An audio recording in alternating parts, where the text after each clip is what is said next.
Hello everyone, I am so sorry that we had a little bit of a longer break than we promised, but we are back now with lots of fantastic wedding related chat for you. Today it's just me and Heidi, and we decided to have a really open and honest chat about body confidence, self-esteem, self-talk, and some of the hang-ups that we have, because we realised that many of you who are getting married do also have certain things about yourselves that you don't like or you lack confidence with.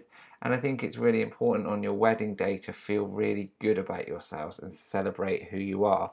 So, we're not saying that by the end of this episode you're going to suddenly love everything about yourself, but hopefully you'll realize that there are little things you can do to feel better about yourself and to be reassured that your wedding day will be fantastic and you will feel fabulous, and you don't have to worry and focus on those little flaws that we can sometimes get caught up in.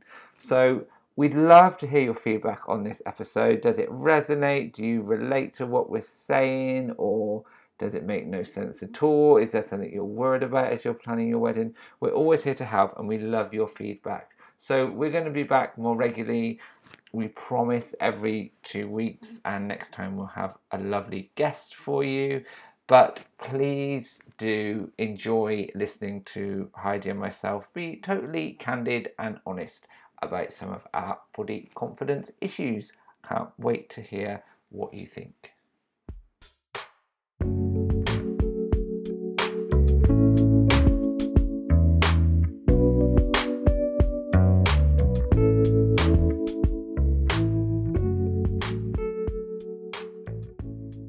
Hi, how you doing? I'm good, Heidi. How are you? Have you had a good week?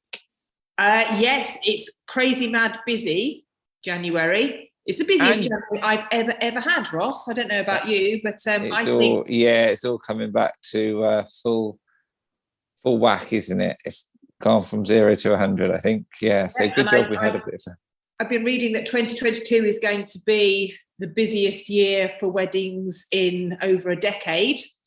Yeah, absolutely. So good job we had a lovely break over Christmas, and we're good to go. And you've got some exciting news you're going to share with everyone. Oh, go on then. You've twisted me arm. Yeah, it did take a lot. I have won the Wedding Industry Awards Northwest Special Touch category. I know. Special touch. Thank you very much. I do special touch. Yes, I provide special touches for your wedding day. So yeah, a bit of an odd name for that category, but basically, I'm telling people that I've won Best Accessory Designer in the Northwest because that's what I do. So thank you very much. Thank you. And I think it recognises the extra mile you go for your couples as well, isn't it? A little bit. That's what it's referring to. I think so, and I haven't had the feedback yet, but I love these awards because they are based on client feedback. So it's not just a press to vote kind of award. You have to supply the contact names of couples that have used you in the last 12 months. So they have to be genuine. It can't be somebody that's voting for you because they're your best mate. They've got to be genuine clients and customers. And they fill in a little feedback form. Basically feeding back on the service that you've provided. So at the end of the whole process, once all of the awards have been given out in February, you actually get access to that feedback, which you'll know is totally invaluable to see what customers really think about you. And they can be as brutally honest as they like. They can say, I loved the service, but the website's shocking, or whatever. So yeah, it's really good to see where you need to develop and where you're doing good stuff and you need to keep doing that good stuff. So it's a great award. So I love it. Well done. We're very proud of you. So thank you. We'll keep you on the podcast a little bit longer because it makes us look good. So your job's safe. Well done. So what are we talking about today, Heidi? We are talking about body confidence and body image. And this, I think, Ross, comes out of you and I tend to have a bit of a natter and a catch up either before or after we record the podcasts. And generally speaking, somewhere in the course of the conversation, we'll say something about, oh, I look really tired, or, I don't like my hair at the moment, or I'm really trying hard to lose the Christmas pounds. Or so generally speaking, when we're having conversations with our friends and our family, for some reason, it pops up, that confidence around the way we look, and the way that other people perceive us crops up in conversation. So we thought it'd be quite interesting to look at this in relation to planning your wedding day and your wedding day look, and how you feel in front of, let's face it, quite a few people, be they friends and family.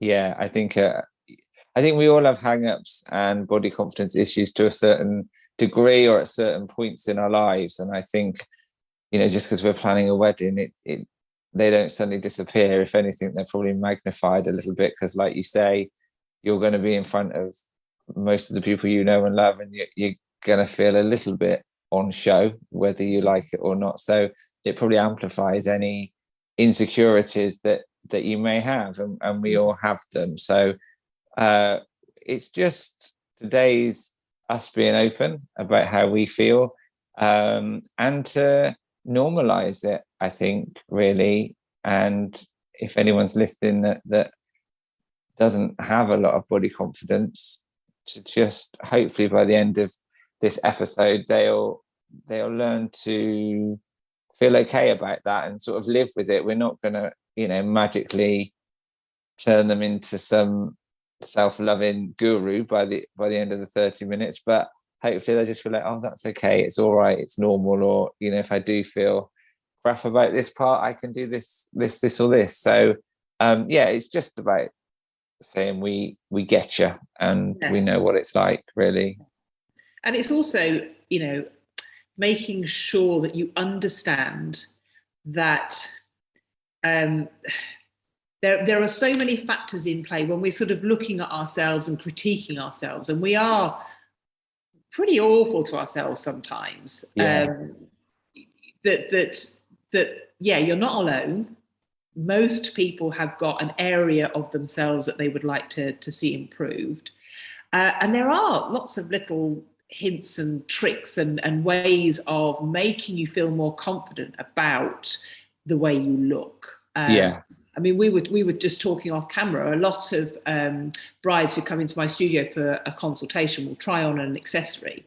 And generally speaking, they will say, can you take a photo of me wearing this? And I'll send them little snaps of how they look in the accessories. Now, I know very well that there are good areas for lighting in my studio, and there are poor areas for lighting. And I will never stand one of my clients in a dark, dingy corner where I know the shadows are going to be really unflattering. I will take them to the window where there's lots of good natural light. I will get them to face a certain way, and we'll maximize the natural light so that when that photo comes back, they see the best version of themselves staring back at them. Now, that doesn't mean that they're going to look at themselves and go, oh my God, I look bloody gorgeous. But invariably, they'll look and go, oh yeah, I really like that. If a member of their bridal party takes a snap in one of the darker corners of my studio, I know that's not going to be a great photo, and they might not feel quite as happy about what's presented to them. So, there are little things that we can do. And you as a photographer, Ross, I'm speaking to somebody that knows all about natural light. So what do you do if somebody's feeling a little bit uneasy about the way they look? What sort of little hints and tricks do you use to really sort of make them feel more confident? Well, before I share any hints and tips, I just think it's important to say that nearly everything you see online and on TV has professional lighting. So a lot of the time people don't realize that what you think is just a quick celebrity Instagram snap or something that's taken 5 seconds has usually taken several attempts, and the lighting is perfect and the angles and everything like that. So don't be fooled into thinking these casual photos are, just somebody who looks good in every sort of light. They don't. So I think first of all, it's reminding yourself that very often your flaws come when you're comparing to others. So I think that's something to be aware of when you're doing that, or what you're subjecting yourself to. I think we do it without realizing at times. But yeah, as a photographer, it's all about light.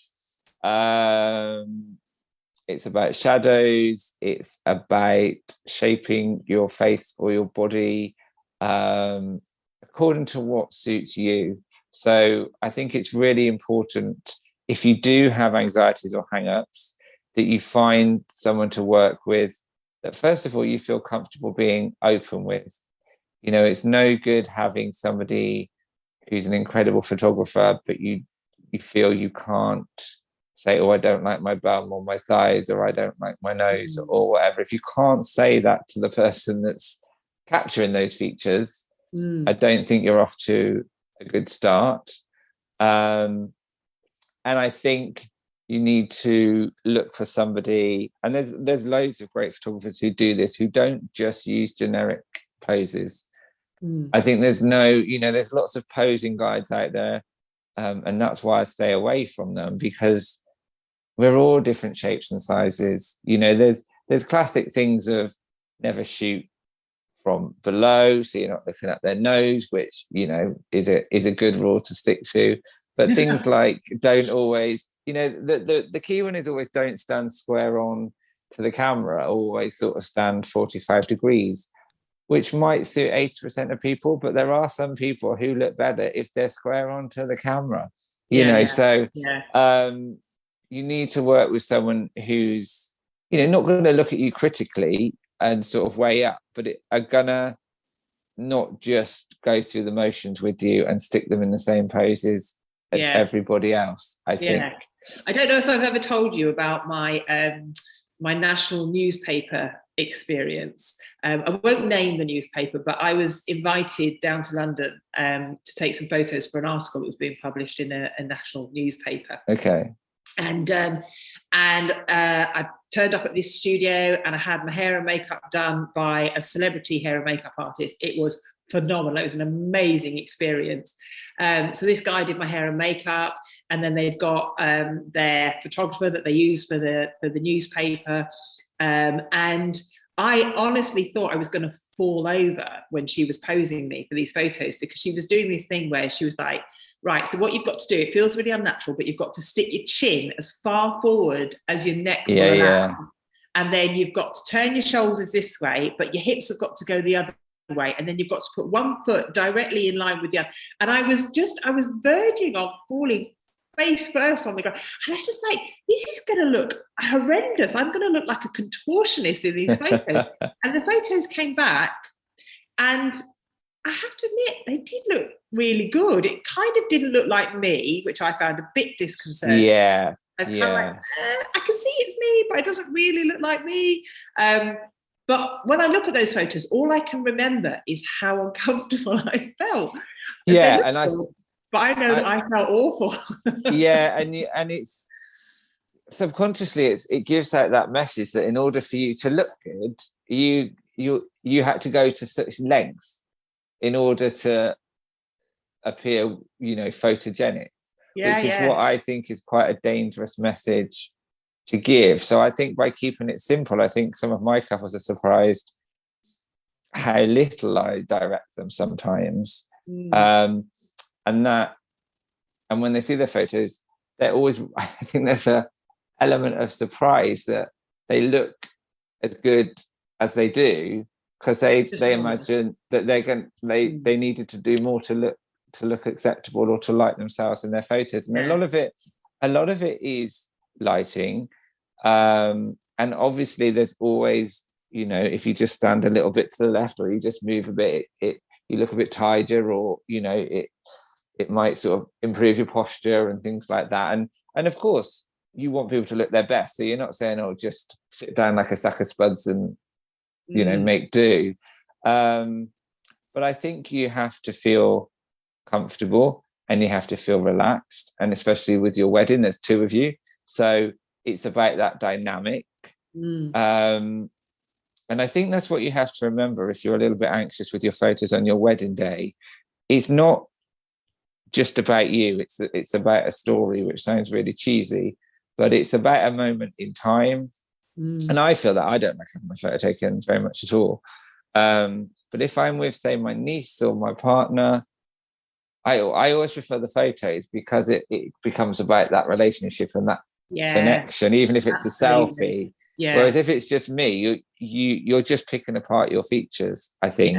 So I think, find a photographer that knows how to use lighting and poses people according to their body shape and what they're comfortable with. And I always refer to it as perceived flaws, because I think a lot of people see it as a flaw, and it's not. It's just a feature of who they are. Yes, absolutely, absolutely. And I think, and I think it's the reason I think it's important to be open with your photographer is because it is self-perceived. Your photographer might not see that. So if someone's really conscious, I've had couples that didn't like their nose. Well, if you hadn't have told me, I wouldn't have thought there was anything wrong with your nose. Yeah.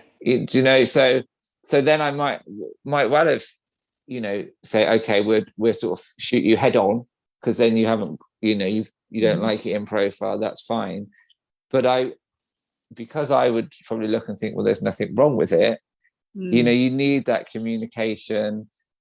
And it's about not assuming. I've photographed couples of all shapes and sizes, and the people that you may think, oh, they might be a bit conscious of their size, they're not. They're curvy and proud, and that's great. And other people that you think there's nothing wrong with them, they're complaining about their bum or their hips, which are pretty much you can't see a problem with. Even someone's smile, they're like, oh, look at my awful smile. And I think you've got perfectly straight white teeth. There's nothing wrong with it. So a lot of it is self-perceived. I have this all the time, Ross. I have this with my husband because I think I've mentioned I have this perception of my backside being the hugest, block out the sun kind of affair. And my husband has always said to me, but one of the reasons that I love you so much is because of your bum. I love your bum.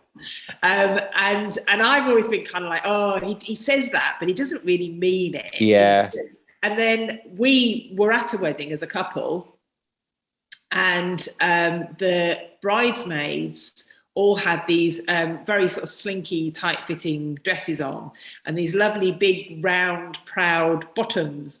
And as they walked past us, we were sat in the wedding congregation, and as these bridesmaids walked past us, I said to my husband, "Oh, look at their bums!"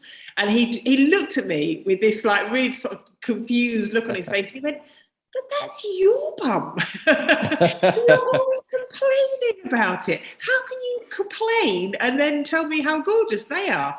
And I sort of looked, and the penny kind of dropped. Really, is that is what we do to ourselves. We pick something that we're not 100% happy with, and we escalate that in our minds to be the defining feature.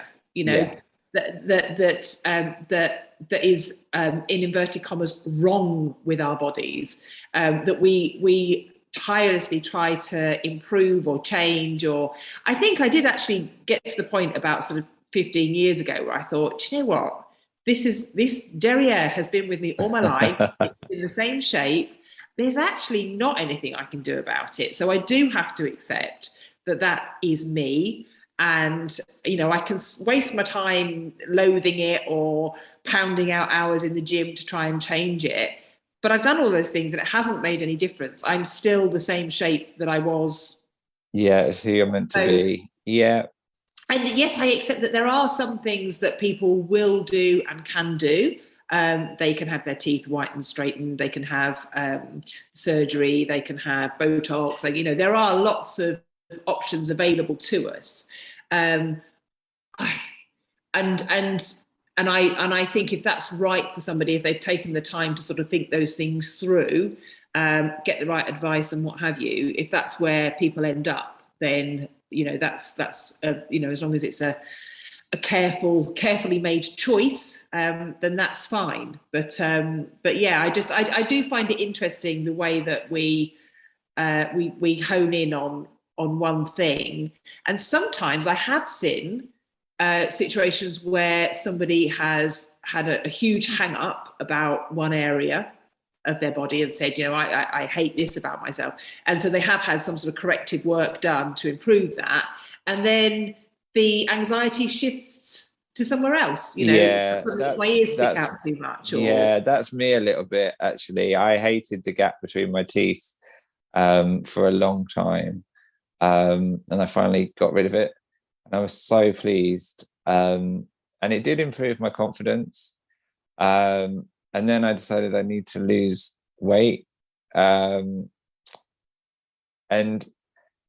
you sort of talk to your partner and they're supportive, but he said to me, he goes like, you told me that once you'd had your teeth done, that was it, and you'd be happy with how you are, and now you're losing weight. And I was like, yeah, but I've nearly lost all the weight, that's it then. And he's like, yeah, but what's next? And I think he was quite not concerned, but he was quite serious about it. He was like, what is it going to be after that?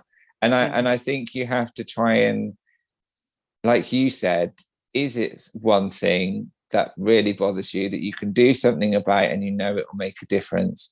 Or is it going to be a continual cycle of once you fix one thing, you're on to the next, and then the next, and then the next? And I think there's a little bit of a difference in that somehow. And I think you got to get to a point, a bit like you, where you think, well, it's always been this way. This is how I am. And it's hard to come to a point of self-acceptance. But I think if you're getting married, you find somebody, and I always say this, you find someone that loves you just the way you are. So actually, do you need to change? Shouldn't you just celebrate the fact that, you wouldn't say to your partner, oh, well, I will marry you, but as long as by the wedding you're half a stone lighter, or you've dyed your hair, or, you wouldn't say that. So why? But you say it to yourself. You put that pressure on yourself. Do you know, I heard once a piece of advice, or somebody saying that if we said to our partners or our friends half of the things that we say to ourselves, we would have no friends. Yeah, so when true. You think about the number of times in your head you say, oh, you look really old and tired today. This is me, by the way. This is me talking. You look really old and tired today. Or you said to your friend, oh, you're getting a bit of a double chin there. Or you really need to lose weight, or you'd be more popular if you lost weight, or all of the things that go on in your head. Just perhaps not around a friend, but perhaps just say one or two of those things out loud, and you go, oh, that's horrible. Yeah, wouldn't do that. Or if you wrote it down and saw it in print, what you were saying in your head. Yeah. And maybe that's a good exercise. If you are getting hung up, write it all out and see how awful it is, how you're speaking to yourself. You're not doing yourself any favors. I mean, we all do it. Yeah. We go through periods where we're worse than others, but I think it's important to be aware of what your self-talk is saying, and where it comes from. Is it something that's come from what, a lot of my hang-ups come from school and being bullied and what people said. And I just think, you get to a point where you think, why is that still impacting? But we carry things with us for a long time. And these are things that, a 6-year-old probably said to us. And still, in your 30s and 40s, you're thinking about something that a 6-year-olds don't make the best judgments, I have to say. And yet, as adults, we're still carrying that baggage around with us. We should be therapists, Ross, I think, you and I. I think we should. Well, to be honest, I think part of our job involves that side, actually. If you work in the wedding industry and you really care about your couples, I think there is an element of, advising and being a therapist. And I think in both of what we do, we want people to feel good and look good. And these podcasts, they're full of advice and tips. So, there is that element of therapy, because we genuinely want couples to have the best day possible. And Absolutely. that doesn't come from things being perfect. It comes from feeling content with who we are Yeah. Yeah. and what we're experiencing. Yeah. You Absolutely. don't want to spend the day, you want to look your best and you will look your best, but don't spend the whole day wearing what you look like, because then you'll forget to dance and have fun, or Yeah. And I think catch up what with you said friends. about photography sort of picking up on moments and relationships, one of my mum's favourite photographs of herself was one that my daughter took of her when we were eating out somewhere one day. And you can see that my mum's not really looking down the lens of the camera. She's looking at my daughter. It's her granddaughter, and her face is completely lit up, and she just looks so radiant in this photo. It is a stunning photo of her, but it's the look on her face and the emotion that you can't see my daughter, but it's that connection between my mum and her granddaughter that's been captured in this photo, and it makes for the most beautiful photo. And I think you hit the nail on the head when you said you're not really sort of generally just photographing inanimate people. You're photographing the relationship and the way that they're responding to their grandparents and their partner, and it really is sort of encapsulating all of that. And we are probably at our most beautiful when we are sort of when we have With that the sort ones of we love. emotion. Yeah, I think so. Absolutely.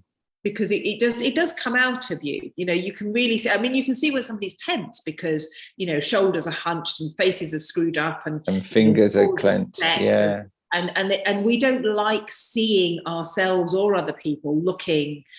I mean, I keep hearing on the radio at the moment the whole Boris Johnson thing. He looks like a hounded man, and he does. Everything about him is tense and anxious, and that's. I mean, he didn't have a good starting point, but yeah, he looks even worse now, doesn't he? Yeah. We can't do that. If somebody loves him, Ross. Yeah, that's true. But brush your hair. So that's his style. But you can see it on somebody. You can see when they're happy and confident. The shoulders are dropped, the face is lit up. It makes all the difference. It's lovely. It is lovely to capture that. I've done a little thing recently, really sort of trying to help my customers and clients protect themselves when they come in for consultations, because I very much pick up on the fact that a lot of my brides will come into the studio and they'll bring friends and family with them because they want an opinion. Okay. Very dangerous territory. The opinion giving is dangerous territory. Yeah. Because you sometimes find that some of the opinions are unwanted and unhelpful. And you can see people, sort of picking up on negative cues from friends and family, which makes the experience unpleasant for them when it should be sort of fun and joyous. If somebody says, you don't like the fact that you've got, big ears or whatever. So what, are you sure about that accessory? When, if that person has got a lack of confidence around the size of their ears, chances are they're probably going to have a hairstyle on the day that's going to disguise their ears. Yeah. So I've been talking to my brides before they come in for consultations about setting sort of boundaries and understanding with the people that they bring in. Something along the lines of, I do want your opinion, but can you wait until I ask you for it? Yeah. Because sometimes people know themselves. They don't need to be told. They'll put a hair accessory on and think, no, that's really not me. So they don't need the whole bridal party to go, oh, no, that really shows off your big ears. So, just wait. Give me your opinion when I say, what do you think of this one? Yeah.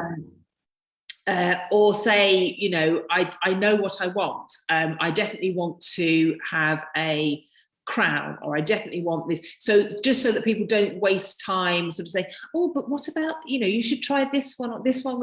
So I think, like you were saying about photography, sort of making sure your photographer knows that you're uncomfortable with the size of your hips or whatever. I think it's fine to also set boundaries with your friends and family when you're going for dress try-ons and hair accessory try-ons and all of the other things that you might do in the run up to a wedding. Just set those boundaries and say, actually, I'm interested, Ross. Do you experience? I mean, you shoot quite a few same-sex couples. Yeah. You're a gay man yourself. Do you think that gay men are as critical? I mean, obviously, my experience is a lot with brides. Yeah. So are gay men as critical about the way they look in an outfit? Yeah. Well, from my experience, yes, I say I would be. I think a lot of my insecurities come from that, and not everyone that I photographed has been. Mm-hmm. I think there's an element that confidence comes with age. So I think I've done a mixture. So I'm not given a sort of a blanket statement. I've had sort of older couples. I think when I first did it and when gay marriage first came in, a lot of the couples were people that have been together a long time, and now finally they could officially get married. So they were getting married later in life. And there wasn't quite so much worry about that, whether the moment meant more than that sort of thing. I think younger people maybe do feel a bit more pressure. Mm-hmm. I think there's a lot of pressure in the gay community to look a certain way. I think it's very hard, and I've had to, I think I've always found it an interesting dynamic in that you're attracted to the same gender. So it probably heightens the element of comparison, if that makes sense, because what looks good to you or what you would be drawn to. If you then don't match that yourself, it can be quite. I mean, it's a complex thing, isn't it? And you might have a totally different type to who you are anyway. Yeah. But it's much easier to sort of to notice, well, their body looks like that, mine looks nothing like that, and so I do feel it's pressure. And when I was talking about social media and not realizing what you're subjecting yourself to, I think as a gay man, you naturally follow celebrities that you find attractive or that you like or you fancy or whatever. But then you think, if you get up and the first thing you do is scroll Instagram and you see, I don't know, 10 or 20 good looking people of the same gender before you even look in the mirror that day after a bad night's sleep, and you wonder where this you look crap, you look awful comes from, and you suddenly realize, well, I've just looked at examples of unrealistic body types or people that get out of bed and have a ring light next to their bed for that just woken up, but I haven't really woken up. Do you know what I mean? And it's all those sort of bloggers and Instagrammers that, as if they're just taking a selfie, or even if they're a couple, and I'm like, well, who's pressing the camera then? If it's that candid, if you're sat there in front of a log fire or you're on the beach, somebody else is obviously taking the photo. Yeah. So it's so much more set up than what you think it is. So it's very easy to just mindlessly scroll through and be like, oh, they're hot or they're nice, or I'll give them a follow, and then you look at yourself, and I think it's quite interesting to do that as a gay man. I think it does heighten it sometimes. And I think actually the focus on male perfection in the last decade has gone through the roof. And that probably does go hand in hand with social media. I mean, the relationship between my husband and my son at the moment is absolutely hilarious, because my son is 22 and in constant pursuit of the body beautiful. I mean, he's in the gym every single day, and and he's all about the male grooming and making sure he looks like the best version of himself. And my husband is very much 70s man, and body. I mean, the conversations I have about body hair just has me crying with laughter. My husband's like, "Why would you shave your chest? Why would you?" And then he'll look at me a bit confused and go, is it all right, me having hair on my chest? Do you want me to shave my chest? I'm like, no, I don't want you to shave your chest. but it's, yeah, that sort of, and the change in aesthetic, you know, this sort of, like, you know, this clean shaven body. You know, when I was in my 20s, 30s, you didn't have men with clean shaven bodies. It just wasn't a thing. You know, perfect eyebrows, white teeth, you know, all of these things have very much come on. And then you have to start saying, well, is this just all a big marketing? Yeah. You know, there are brands behind all of these things, we know. Absolutely. Yeah, and that pressure, and it's like I said, it's not always obvious that it's around you. Yeah. But you know, you go to Tesco and whoever's the picture of pushing their trolley looks like they've, you know, just come out of the teeth whitening clinic, and it is everywhere. I mean, even I saw a photo, I can't remember who it was. I've got a feeling it was someone like Patrick Swayze or somebody like that, like a pin-up of years ago, and they were topless and they're in good shape. And someone said, if that was posted today, they would get slated for not having abs or not being perfectly sculpted. And actually, they were the pin-up. There was nothing wrong. That's what, you know, people find attractive. And yet those standards have become so unrealistic that just having a normal body is not enough, really. And I think it is exhausting for people. And I think it's sad, really. And it's been me for most of my life, just constantly wanting to improve or change. And it is exhausting. It does get exhausting. I think I've got to a point now where I've not given up, but I just like, I'm not, a bit like you. You're just like, I am what I am. Yeah, this is me. And you know, some days I look better than others, in my mind. You know, and again, I'm always amazed on some days when I am feeling a bit shitty and a bit, you know, somebody will say to me, you know, oh, you know, you look amazing in that top, or your hair looks fantastic, and you think, really? I just looked in the mirror and saw, you know, somebody that hadn't had a good night's sleep for a week, you know, and it's funny that in our heads we're looking a certain way, and then somebody will give you a compliment and you'll think, oh, oh right, okay, nice, or you know. So it's all within us. I think it is within us to, and it's not easy. We're not saying it's easy, Ross. You know, we both know we've got our own body issues and hang-ups, and it's not easy. But I think if you just recognize some of that negative self-talk, if you recognize it for what it is, and perhaps do those things like say those words out loud and pretend you're saying them to a friend, and then realize how horrible they are, I think you can actually perhaps not sort of, you know, turn a bad day into a good day, but you can perhaps just be a little bit more kind to yourself, careful about what you're saying to yourself. And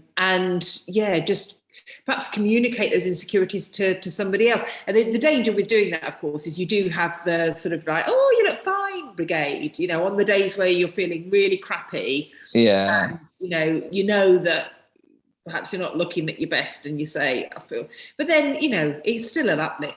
You know, perhaps it's not totally sincere if somebody says to you, but you look fine. Fine is not a good one, though. Don't tell me I look fine. No, fine is awful. But I think when it comes to your wedding, you focus on how you're going to feel. So make decisions based on how you want to feel rather than how you want to look. I think that's really important. And then that comes with what you wear, because you must know, you know, what you wear has a huge impact on your confidence and how you feel, doesn't it? Yeah, absolutely, it does. Absolutely. And you know, if you're wearing an outfit and an accessory, and you know, you pick those out because you know you look good in them, and you know, again, it's the whole sort of best version of yourself thing. And you know, at the end of the day, you and I both know that once you're in the thick of the day, you very quickly, you know, you're excited about seeing people. You're loving the occasion, you're loving the emotion, you know, your parents are proud, your friends are excited. And I always remember very, very clearly the morning of my wedding having a huge meltdown because I was wearing a sweetheart neckline dress that exposed my shoulders and my upper back and my arms, and I developed a spot on the back of my shoulder. And I had a huge meltdown over it, and I was having a massive tantrum. I can't wear this dress. I've got this huge spot. Everyone's going to be looking at the spot. And my mum was just laughing, really laughing at me, going, sweetheart, this is just anxiety. It's just because you're stressed. You know, I'll pop a bit of makeup on it. No one's going to notice. I was like, no, I've got my hair up. I can't wear my hair up now because of this spot. And I was really losing it. I didn't think about that spot for the rest of the day. But by the time I'd got to the church and you know the whole thing was in full swing, I didn't think about that spot. Nobody mentioned that spot. Maybe they were all staring at it, but nobody mentioned it. I can't see it in my photos, and so I think yes, we can allow things to be the focus of our stress and anxiety that really shouldn't be. Totally. I think it's worth bearing that in mind. That once you're there and everyone's having a great time, you're having a great time. Yeah, absolutely. And again, with outfits, wear what suits, not what you think you should wear or what's in fashion. I think there's so much choice now that there's not just, it's 2022, everyone's wearing this type of outfit. You know, there's so much scope. It's about feeling comfortable, and comfortable doesn't mean you're in jeans and trainers. I think when you say comfortable, people, I was staying on like a pre-wedding shoot dress for comfort. It doesn't mean you have to turn up, as if you're going hiking or, you're sat on the sofa. It just means wear what makes you feel good at the end of the day. And wear what you're going to feel good in after 4 hours or 5 hours. If it means changing the shoes halfway through, then do it. Or all those little things will help you feel good about yourself. And like we say, it's about feeling good about yourself, and it's about doing things, to look your best on your day. You have to look after your mental health. You have to think about what will make your skin look good. It's about getting sleep that week before. If you get a good week of sleeping, even if you don't sleep the night before of your wedding, you will look better. Any little anxieties will seem less significant because you can cope with stress so much better if you've had some good night's sleep. Drink lots of water.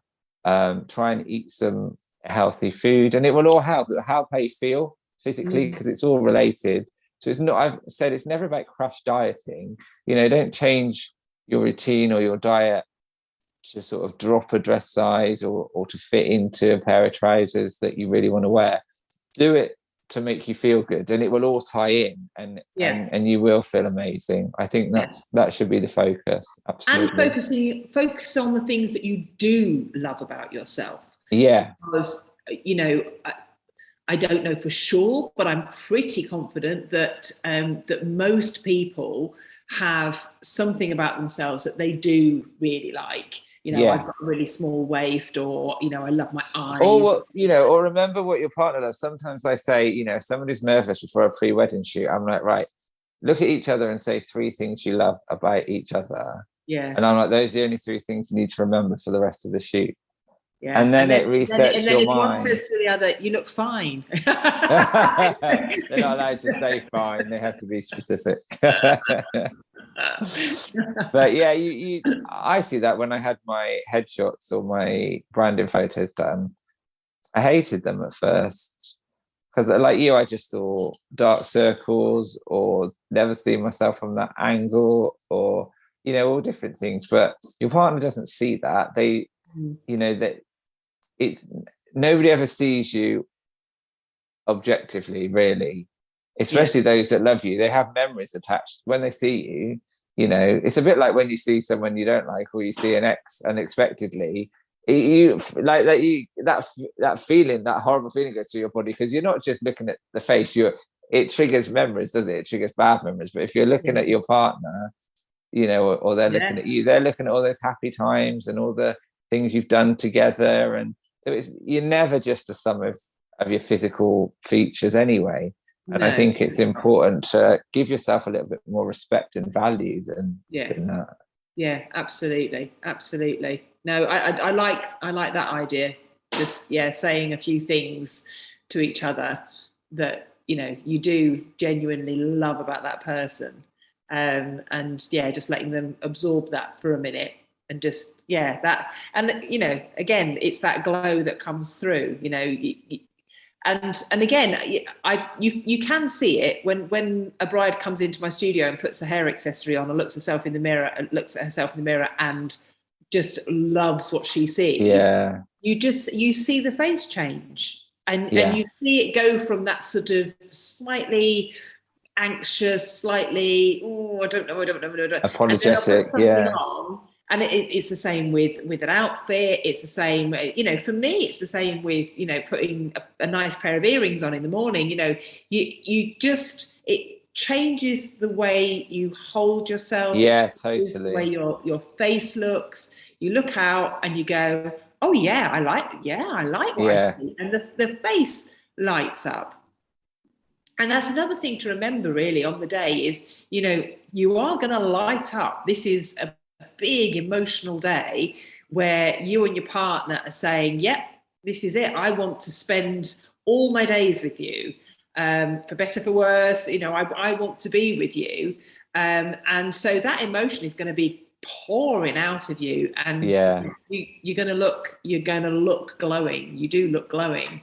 And again, Yeah. when have you ever looked at somebody's wedding photos and gone, oh, I don't know. People always look absolutely fantastic on their wedding day. They're laughing, they're having the time of their lives. And I think that's worth remembering as well, is that, just look at the photographs that were taken of your friends and family when they got married, and just pick the photos that you think, no, they don't look that great in that.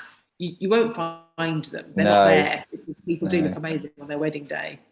So I think it's worth taking that with you as well when you're getting hung up about the size of your nose, or your bum's too big, or whatever it is. Absolutely. I think that's a perfect statement to finish on. So thank you, Heidi, for your honesty and your insight there. I And think you, that's, Ross, and I think you. Yeah. lots of people will connect to that, I think, and be interesting to hear people's feedback on this episode, and how they felt before their wedding, or how they're feeling before their wedding versus how they felt after it. That would be quite interesting I'd to love to hear. know. I'd really, really love to know. And obviously, we'd love to know if this or any of the other episodes have helped in your wedding planning. It's really important for us to know that you're finding these episodes valuable. But I think this one in particular, because I think this, a lot of people will relate Can to relate. what we're talking to. So love to get that feedback from you. Brilliant. Well, thank you for listening, everybody, and we'll have a guest next time, so it won't just be us two waffling on. So you'll be relieved to know, probably. How dare you? Somebody else will be sharing their wisdom. So thank you, and we'll see you again next time. Bye for now. Bye, Heidi. Bye, Ross.